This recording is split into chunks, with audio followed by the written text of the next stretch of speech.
it's Marley from the Energy Boutique with your energy forecast for Thursday, November 30th.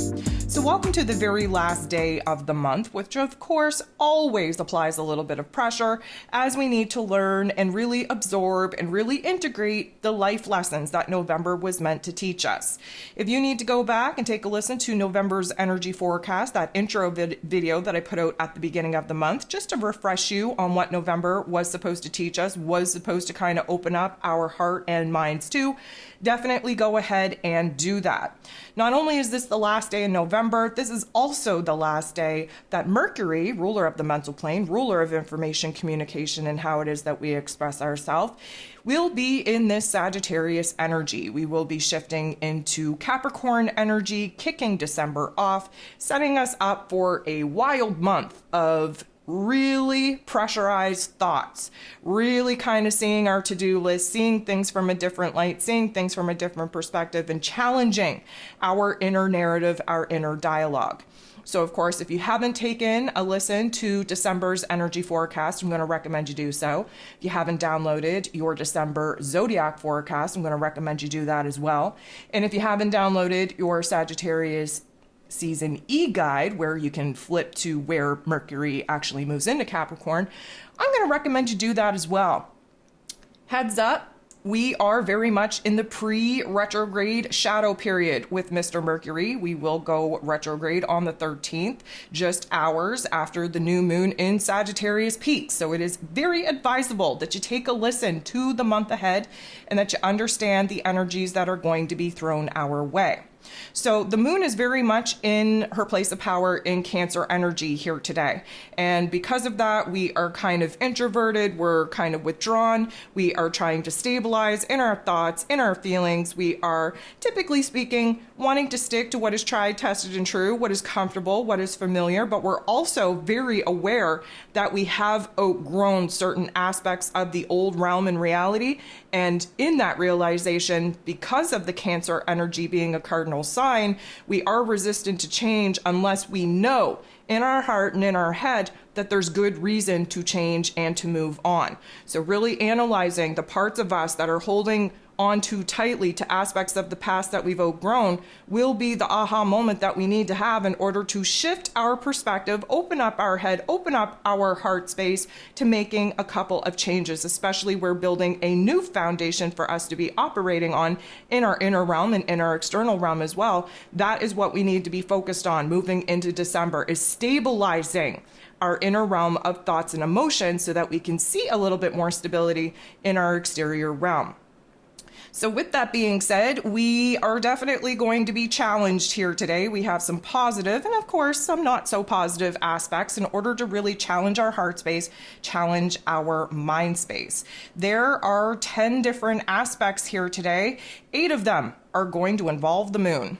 Before we kind of kick off with any moon interactions, we are going to see Mercury and Pluto come together in such a way that is really going to illuminate for us a new perspective, a new narrative, a new inner dialogue. Of course, we have Mercury at the final degrees of Sagittarius energy, which is applying a huge amount of pressure, really turning the volume up on our ADHD squirrel brains and really watching those big ideas, those different possibilities pop off in a different illumination. The Plutonian energy intensifies our focus, makes us kind of hone in, if you will, on the most favorable possibility, the most favorable opportunity that, of course, had been downloaded within our mental plane over the last couple of weeks. It may be hard to kind of put your finger on it or articulate what this idea, what this narrative, what this vision actually is, but Pluto, with his intensity, with his deep dive in our programming and inner psyche, will definitely start illuminating the hints and clues that are going to help us piece this together and see the bigger, greater, grander picture.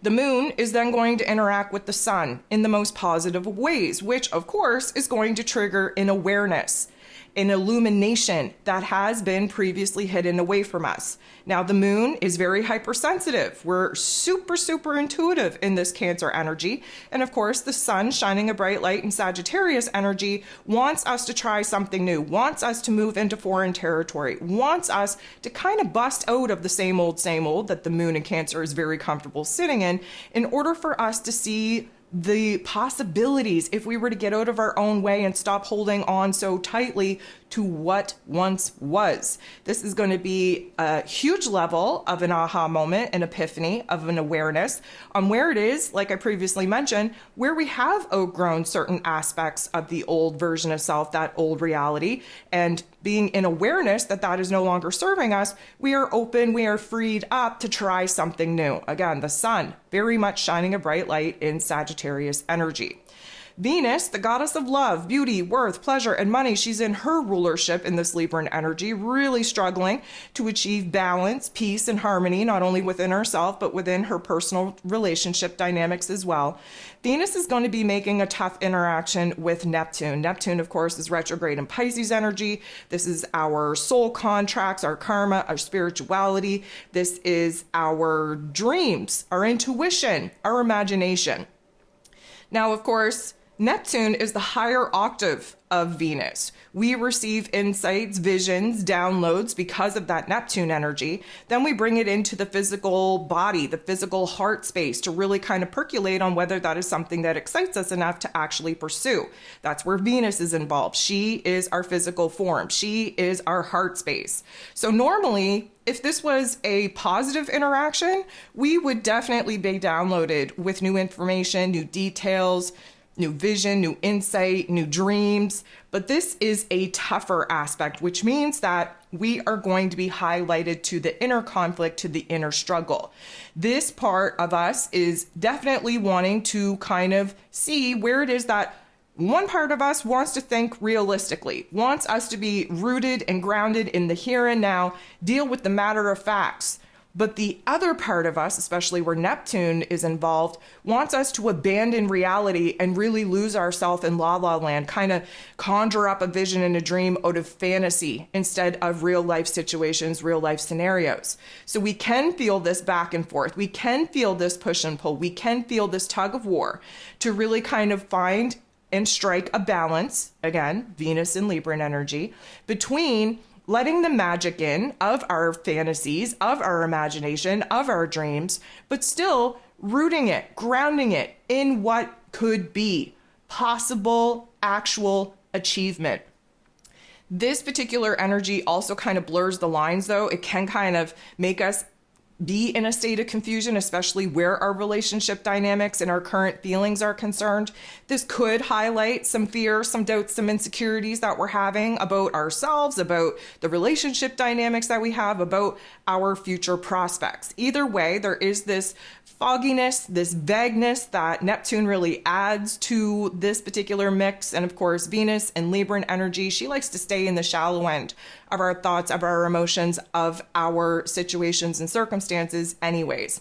So although we're still very much in the full moon and Gemini energy, still kind of, debating between two very different situations, circumstances, decisions, and scenarios, this particular aspect is going to add on to that particular indecision point, if you will. So we're still trying to weigh the pros and cons very heavily. We're trying to see things from a realistic point of view, but we're also kind of losing ourselves in a state of imagination and fantasy as well. The moon is then going to get into the boxing ring and square off with Chiron, the wounded healer, who is retrograde in Aries energy.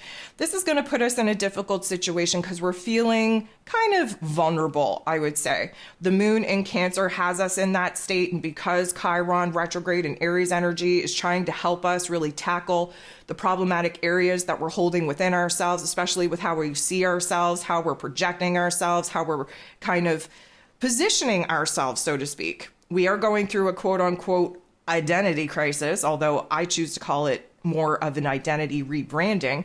And because of that, there's a struggle here because, of course, the moon in Cancer, very connected to the past, very much wanting to hold on to what it is that we've already built, what it is that we've already created, the version of ourselves that we're currently at. But of course, there's no growth, there's no evolvement there. So this is the tension, this is the conflict that gets illuminated in this square. And emotionally speaking, we need to sit in the funk in order to examine our wounds, in order for us to figure out how it is that we're going to go about healing them.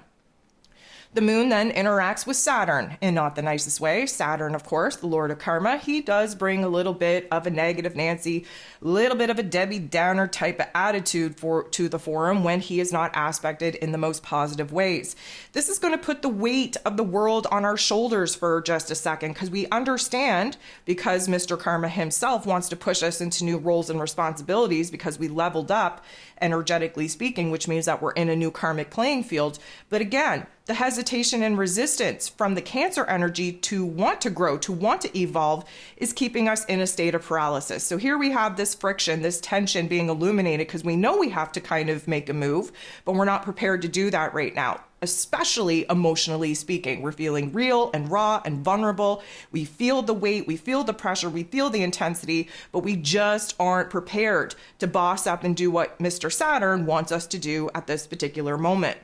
The moon is going to make a positive interaction with Jupiter. Jupiter is the planet of growth, expansion, beliefs, abundance, and blessings. He is retrograde in this Taurus energy, trying to show us and illuminate for us where it is that we got to get out of our own damn way. We've had a lot of tough love life lessons thrown at us. It has pushed us into this inner change, inner transformation. We're recognizing how far we've come, how much we've grown, how much we've been able to heal.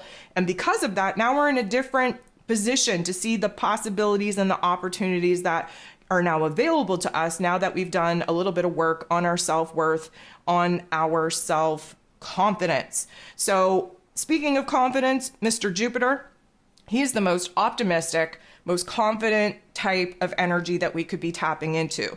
This is going to bode very well because, again, we just sat in a little bit of a darkness, a little bit of a funk there with those earlier aspects. The moon kind of interacting with Jupiter is bringing us out of that darkness, out of that pit. We're understanding where it is now that we need to rise to the challenge, but we're removing the pressure and we're infusing the excitement. We want to change. We want to see transformation. We want to see new opportunities. We want to see some growth. So now, emotionally speaking, we are building ourselves up to the point where we are feeling confident enough to actually rise to the challenges that we're currently being faced with, and of course, preparing ourselves to jump into new karmic chapters. The moon is going to interact with Mars. Mars, of course, rules over our physical energy, our drive, our passion, our desires. He's in Sagittarius energy, a fire sign, ready to take action and make some big moves on the big ideas in which we're having. But of course, this isn't a supportive interaction, which means that we're likely going to feel irritable, frustrated, restlessness. We're going to feel like we're a little bit angered at the fact that we don't have in our emotional realm what we feel that we need to actually take action and make the moves. So there could be a illumination on where it is that you don't feel fired up, where you don't feel inspired, where you don't feel motivated, where you don't even understand what it is that is currently fueling you to make the changes, to make the transformations that we know that we need to make. The moon is going to sextile Uranus, though. This is going to be an awesome change to our mood and our attitude, because Uranus is the great awakener. He's retrograde in this Taurus energy, showing us where it is that we have to break away from the old in order to initiate the new, where it is that we have fears, doubts, and insecurities of letting go of what it is that we've created, not really trusting the path and the plan to gift us with something better. The moon interacting with Uranus in this way is a sudden shift to our mood, to our attitude, to our perspective, to our overall emotions. Something is being illuminated to us. Something is really pushing us to see where it is that it's okay to leave what it is that we've already built behind, and it's okay to be excited/nervous of the things to come. The moon is going to interact with the sun again, this time in not the nicest way.